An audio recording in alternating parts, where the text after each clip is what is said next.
एक इमोशनल कहानी। मैं अपने दोस्तों के साथ फेमस लस्सी की दुकान पर बैठा था। हमने लस्सी का ऑर्डर दे दिया था।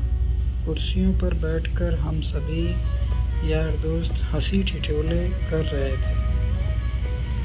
दुकानदार हमारा ऑर्डर तैयार कर रहा था। तभी वहाँ पर एक बूढ़ी लगभग 74-75 वर्ष की औरत आकर खड़ी हो गई। कमज़ोर थी, चेहरे पर भूख साफ नज़र आ रही थी। आंखें चेहरे में अंदर घुसी हुई थी, लेकिन आंखों में पानी चमक रहा था। देखकर ही पता चल रहा था कि उनका गुजारा मांग कर चलता होगा। मैंने उन्हें देने के लिए अपने जेब में हाथ डाला, लेकिन पता नहीं मुझे क्या सूझा कि मैंने अपने हाथ रोक लिए और उनसे पूछा, दादी आप लस्सी पिएंगी?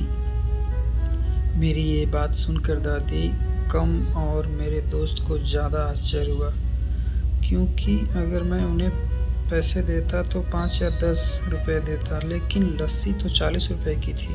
बूढ़ी औरत हिचकिचाते हुए बोली और उन्होंने अपनी मुट्ठी में पकड़े 15 रुपये जो उन्होंने मांग कर इकट्ठा किए थे, मुझे देने के लिए मेरी ओर बढ़ाए। मैंने पूछा, ये क्यों?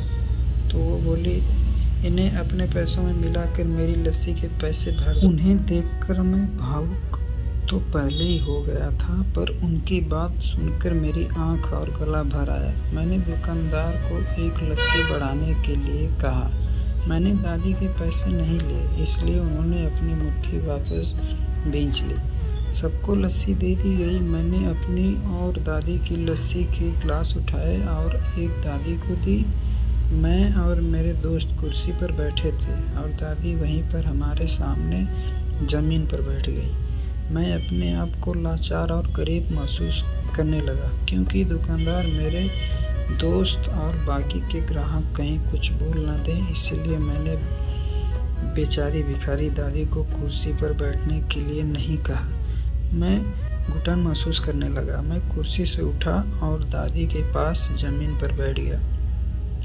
ऐसा करने के लिए मैं आज़ाद था और इससे किसी को कोई परेशानी हो, इसका भी कोई प्रश्न था ही नहीं। मेरे दोस्त बड़ी अजीब नज़रों से मेरी तरफ देख रहे थे। वो कुछ बोल पाते इससे पहले दुकानदार ने दादी को उठाया और कुर्सी पर बिठाया और मेरी तरफ मुस्कुराकर देखते हुए हाथ जोड़कर बोला, साहब ऊपर बैठिए। मेरी दुकान पर ग्राहक 1000 आते हैं, इंसान कभी कभी आते हैं।